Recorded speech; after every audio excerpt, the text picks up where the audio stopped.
తిరుమల శ్రీనివాసుని కళ్యాణానికి ముందు పద్మావతి దేవి వారి కులదైవమైన ఆమ్నాయాక్షి అమ్మవారిని పూజించారనే విషయం మీకు తెలుసా? సుమారు 3000 సంవత్సరాల చరిత్ర కలిగి స్వయంభువుగా వెలసిన ఆ అమ్మవారిని ఈరోజు వీడియోలో దర్శించుకుందాం.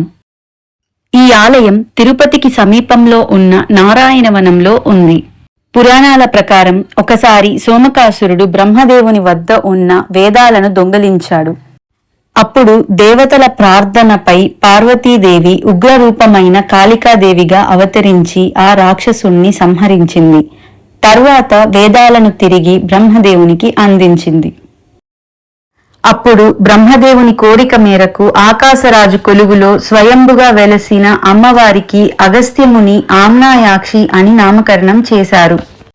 ఆమ్నాయం అంటే వేదాలు, అక్షి అంటే కన్నులు, అంటే వేదాలనే కన్నులుగా కలిగిన దేవి అని అర్థం. కాలక్రమేణా ఆ పేరు అవనాక్షమ్మగా మారింది.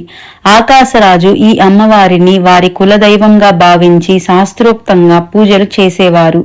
పద్మావతి అమ్మవారు వారి వివాహానికి ముందు ఈ అమ్మవారిని భక్తి శ్రద్ధలతో పూజించేవారని, వివాహం తర్వాత శ్రీనివాసుడు పద్మావతి అమ్మవారు ఈ ఆలయాన్ని దర్శించుకున్నారు. అమ్మవారు అష్టభుజాలు అంటే 8 చేతులతో, కుడివైపున ఒక చేతిలో బాకు, మరొక చేతిలో డమరుకం, మరో చేతిలో వజ్రాయుధం, మరో చేతిలో త్రిశూలం, ఎడమవైపు ఒక చేతిలో రక్తపాత్ర, మరో చేతిలో గంట, మరో చేతిలో ఖడ్గం, ఇంకో చేతిలో అగ్నిగుండంతో, అమ్మవారు మెడలో రాక్షస కపాలంతో, అమ్మవారు పీఠంపై కూర్చుని కుడికాలు పీఠం పైన, ఎడమకాలు సోమకాసురుని శిరస్సు పైన త్రిశూలంతో సోమకాసురుని వేధిస్తున్నట్లు సాక్షాత్కరిస్తుంది.